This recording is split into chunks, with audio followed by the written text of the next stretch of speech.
Hi folks, Matt here from RCR Podcast. So what I would like to talk to you about today is building in London.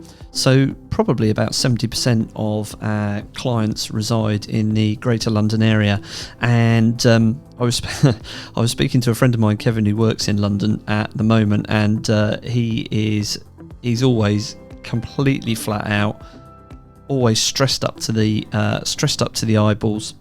He's always late home.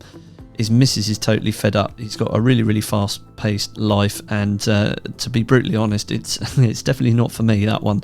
But there we go. But I just wanted to talk about kind of city-centric applications. You see, the thing is, what you need to think about, particularly with the London boroughs, is that the local planning authorities are quite often extremely overworked.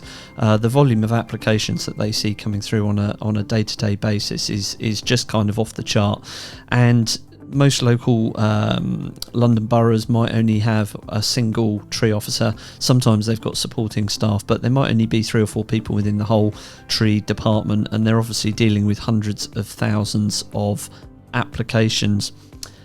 And truth be told, quite often any excuse to delay determining your application and pushing it back to you is going to be jumped on, and I get it. I do understand why this is happening. So what this means is, it normally means costly delays and project delays. So if you've got a constrained site and you're looking to build in London, then I would have you consider the possibility that getting a tree survey done early on is really, really going to be supportive for that. So one of the main things where we see conflict in the built environment is with root protection areas. So a root protection area is essentially a 2D design tool. So when you look at your tree constraints plan that your arboricultural consultant will provide, you will have the tree, the centre point of the tree will be marked on an OS-based plan or a topographical survey, and then plotted over the top of that will be the root protection area. Most likely it will initially be plotted as a circle on the plan. And the reason for this is in some cases theoretical, but it comes from the British Standard. It's the area that tree needs to sustain itself in terms of soil for gaseous exchange, for moisture, for nutrient transfer. And basically anything that happens within that radial root protection area has the potential to have a negative effect on the tree. So during the development process, it's the default position is that all development should avoid works within the root protection area. Now the problem is, in cities and heavily built up areas, is those root protection areas aren't nice pretty circles on a plan. They can be quite complicated polygons, and if your tree report is submitted with just nice circles or even complicated polygons on it with no supporting information, then the tree officer, it comes down to the opinion of the tree officer versus your arboricultural consultant. Now, the burden of proof as to where the roots are is essentially on the applicant. And to be brutally honest with you, solid proof is often the only way forward, particularly in London.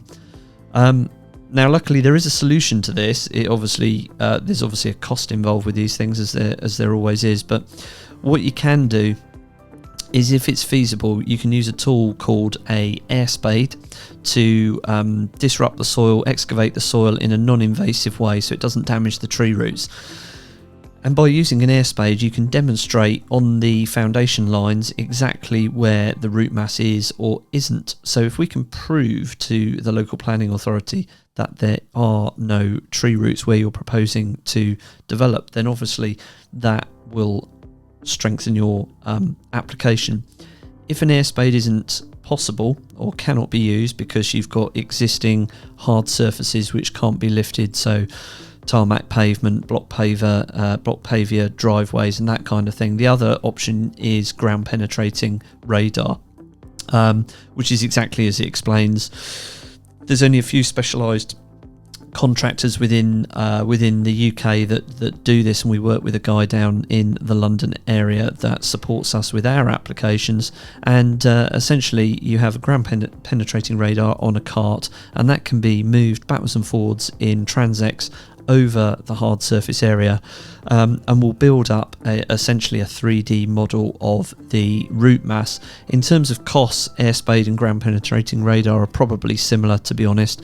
Air spading is much more disruptive because you've got two operators, you've got an air compressor, there's noise involved, etc. Ground penetrating radar is expensive because it's of its scarcity essentially, but solid proof is the only way forwards. You need total evidential proof, know your outcome.